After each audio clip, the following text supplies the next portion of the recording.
Moving on to the sports news, as promised, here is Ayotunde Balogun.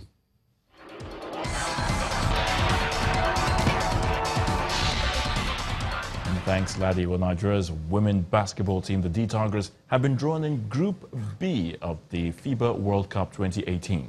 The African champions will face Australia, Turkey and Argentina. Africa's second representatives, Senegal, will play Latvia, Olympic champions USA and China in Group D.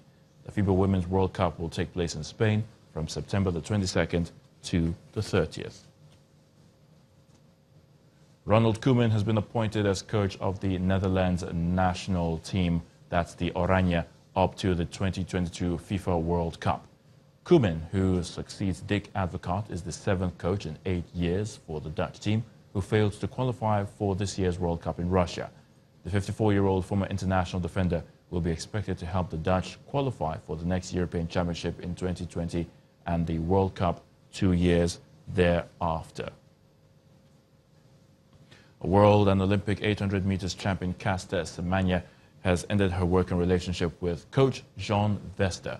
The 27-year-old has also moved from her training base to the Swane University of Technology, though she will train at the University of Pretoria's High Performance Center. Vester has already confirmed the split after 3 years of working together, but says he will always be available to help Semenya should the need arise. Semenya will represent Team South Africa at this year's Commonwealth Games in Australia in April. Now, the Pyeongchang Winter Olympics are on track, though organizers are battling the spread of a virus among staff and preparing to deal with the cold snap at Friday's opening ceremony. About 1,200 private security staff have been sidelined. The virus is highly contagious and causes vomiting and stomach cramps, among other symptoms. And that's a wrap in sports news. I'm Ayotunde Balogun. The news at 10 continues shortly.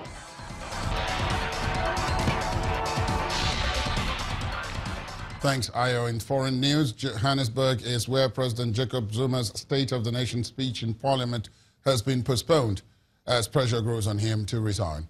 Parliament Speaker Baleke Mbete made the announcement without giving a new date for the address that had been scheduled for Thursday. The 75-year-old Mr. Zuma, whose presidency has been marred by graft scandals and economic decline, has been in a weakened position since he was replaced as the leader of the ANC by Deputy President Cyril Ramaphosa in December. The ANC had earlier called a special meeting of its decision-making NEC for Wednesday, at which analysts believe some members could call for Mr. Zuma to resign. A new round of... the decision to postpone the State of the Nation address, as we have always demanded of the Speaker to do so. We reiterate our call for a motion of no confidence to be convened before any State of the Nation address, as long as Mr. Zuma remains in office and has not tendered his resignation. A new round of peace talks for South Sudan have begun in Ethiopia's capital, Addis Ababa, the latest attempt to end the civil war which has lasted for more than 4 years. There's growing international impatience with the political and military leadership after various deals and ceasefires had broken down. Last week, the United States imposed an embargo on arms on South Sudan. The head of the African Union and President of Rwanda, Paul Kagame, also recently called for sanctions on those prolonging the conflict. Millions of people, including children, have died in the fighting, and about a third of the population has been displaced. The last ceasefire between President Salva Kiir and rebel groups was signed in December, but lasted just a few hours. A powerful 6.4 magnitude earthquake has killed 2 people and injured more than 100 others, leading to toppled buildings in the Taiwanese city of Hualien.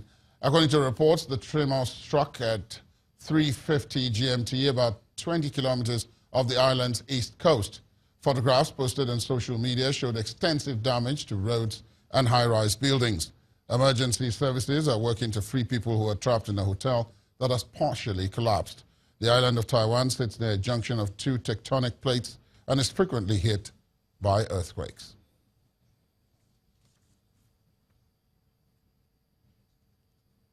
And the main news again.